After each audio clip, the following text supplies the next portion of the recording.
అందరికీ నమస్కారం. ఈరోజు ఒక ముఖ్యమైన విషయం మీతో చర్చించడానికి మీ ముందుకి రావటం జరిగింది. నేను మొన్న ఒక పోస్ట్ పెట్టాను. రఘురామకృష్ణరాజు అనేటువంటి ఆయన పైన నేను ఒక పోస్ట్ పెట్టడం జరిగింది. దానిలో ఆయన 420 ఆయన కుటుంబ సభ్యులు కూడా 420 అని నేను అనటం జరిగింది. చాలామందికి అర్థం కాల నేను అలా ఎందుకు అన్నాను అని. అంటే అదేదో వ్యక్తిగతమైన కోపంతో అన్నానేమో అని చాలామంది ఒక భ్రమలో ఉన్నారు. అది కరెక్ట్ కాదు.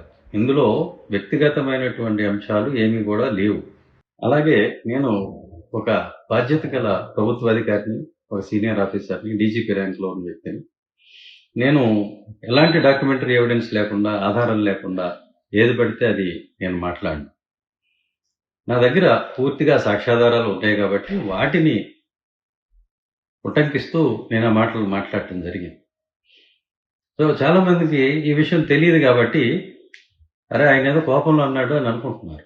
అది కరెక్ట్ కాదు. నేను రాష్ట్ర ప్రయోజనాల దృష్ట్యానే నేను మాట్లాడాను.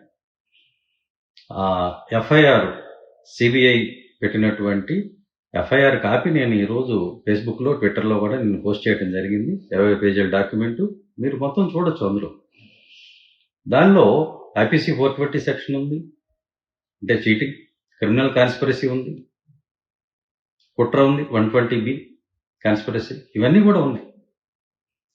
ఈ నేరాలన్నీ కనుక ప్రూవ్ అయితే, ఖచ్చితంగా ప్రూవ్ అవుతాయి, యావజ్జీవ కారాగార శిక్ష పడుతుంది అందులో ఉన్నటువంటి వాళ్ళందరికీ కూడా. ఎవరెవరి పేర్లు ఉన్నాయో మీరే చూసుకోండి. అందులో ఆయన ఫ్యామిలీ మెంబర్స్ కూడా ఉన్నారు. ఆ నేరం యొక్క విలువ 945 కోట్లు. అది ఎవరి డబ్బు? State bank of India, axis bank, Punjab national bank, ఈ 3 బ్యాంకుల్లోంచి లూటీ చేసినటువంటి డబ్బు 945 కోట్లు. అది మీ డబ్బు, నా డబ్బు, మనందరి డబ్బు. ఇలాంటి కేసులు ఇంకొక 10 తగిలితే రేపు బ్యాంకు వాళ్ళు మన డిపాజిట్లు, మన ఫిక్స్డ్ డిపాజిట్లు, బ్యాంకులో ఉన్న డబ్బు ఏదైతే ఉందో అది మీకు ఇవ్వలేమనేటువంటి పరిస్థితికి వస్తారు. కాబట్టి ఇర్రెస్పాన్సిబుల్గా మాట్లాడకండి. ఆయన నేరం చేయలేదు, దానివల్ల ఎవరికి నష్టం లేదు, అట్లాంటి మాటలు మాట్లాడకండి. నేరం చేయకపోతే సిబిఐ ఎందుకు కేసు పడుతుంది? సరే, సిబిఐ కేసు రిజిస్టర్ చేసింది. చేసిన తర్వాత ఈయన సుప్రీంకోర్టుకి వెళ్ళి స్టే తెచ్చుకున్నారు. ఆ స్టే వల్లే ఇన్ని రోజులు అరెస్ట్ కాకుండా ఆగాడు ఆయన. మొన్న 2 రోజుల క్రితం మీరు అన్ని న్యూస్ పేపర్స్లో చూసుంటారు. ఆ స్టేని గౌరవ సుప్రీంకోర్టు వారు ఎత్తేయడం జరిగింది. అంటే రఘురామకృష్ణరాజు గారి అరెస్ట్కి క్లియరెన్స్ ఇచ్చింది సుప్రీంకోర్టు. ఇవాళ రేపు ఆయన అరెస్ట్ కాక తప్పదు. ఎందుకంటే అదేం చిన్న నేరం కాదండి. 945 కోట్లు కొట్టేస్తే బ్యాంకుల నుంచి అరెస్ట్ చేయకుండా ఉంటారా? ఇది ఒకటే కాదు, ఇంకా ఈయన మీద నమోదు కావాల్సినటువంటి అనేక కేసులు ఉన్నాయి. అవి వివిధ దశల్లో ఉన్నాయి. వాటి తాలూకు డాక్యుమెంట్లు కూడా నా దగ్గర ఉన్నాయి. అవి ఇచ్చింది కూడా రఘురామకృష్ణరాజు గారి సన్నిహితులే నాకు ఇచ్చారు. ఆయన పక్కన ఉండేవాళ్లే, ఆయన బాగా నమ్మేవాళ్లే. సో వాటన్నిటినీ కూడా నేను ఫాలోఅప్ చేయడం జరుగుతుంది, రిట్లు వేయడం జరుగుతుంది. బ్యాంకు వాళ్ళు కనుక కేసులు కనుక పెట్టకపోతే వాళ్ళ మీద కూడా నేను రిట్ పిటిషన్లు వేయటం జరుగుతుంది. ఈ దర్యాప్తు సజావుగా జరుగుతుందా లేదా అనేది కూడా నేను చూస్తూ ఉంటాను. నేను కూడా అవసరాన్ని బట్టి ఇంప్లీడ్ అయ్యి, నాకు స్టేట్ బ్యాంక్ ఆఫ్ ఇండియాలో అకౌంట్ ఉంది, నా డబ్బులు పోయినాయి కాబట్టి నేను కూడా పార్టీ అవుతాను. నేను కూడా ఇంప్లీడ్ అయ్యి ఆ కేసులు నేను ఫాలోఅప్ చేస్తాను. సో ఇక్కడ విషయం ఏంటంటే, క్లుప్తంగా ఈయన వ్యక్తిగత హోదాలో రఘురామకృష్ణరాజు అనేటువంటి వ్యక్తి ఐపీసీ 420 సెక్షన్ కింద అరెస్ట్ అయితే అది వ్యక్తిగా ఆయనకు సంబంధించిన విషయం అవుతుంది.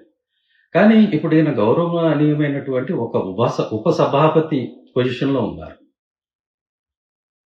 మరి ఆ పొజిషన్లో ఉండి అరెస్ట్ అయితే అమరావతి నుంచి తీసుకెళ్తే రేపు పొద్దున్న నేషనల్ మీడియా అంతా కూడా ఏముంటుంది? సరే, లోకల్ మీడియా అంటే కప్పెట్టేస్తుంది అనుకోండి, వాళ్ళు చెప్పరు.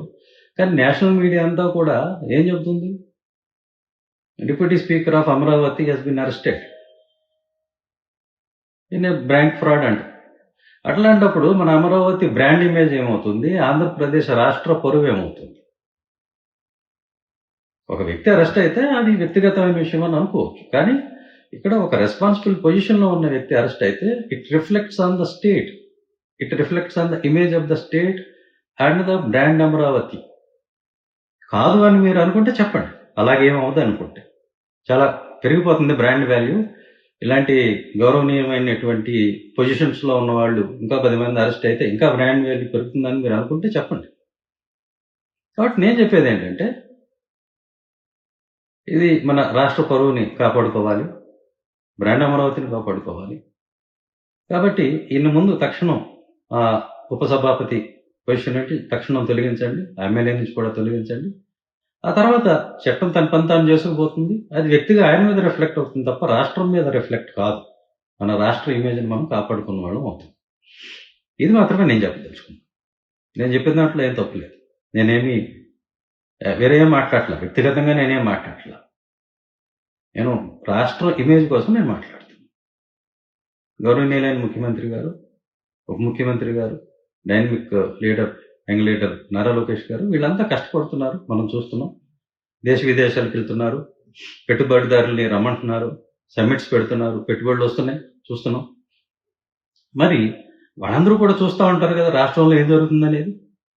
మరి రాష్ట్రంలో ఇంత పెద్ద ఆర్థిక నేరగాడు ఒక కీలకమైన స్థానంలో ఉపసభాపతిగా ఉన్నాడు, సిబిఐని అరెస్ట్ చేసింది అని అంటే వాళ్ళకి ఎలాంటి ఇంప్రెషన్ వస్తుంది? దయచేసి ఆలోచించండి. ఇందులో నాకు వ్యక్తిగతమైన కోపం ఏమీ లేదు, ఒక రాష్ట్ర పౌరుడిగా మాట్లాడుతున్నా.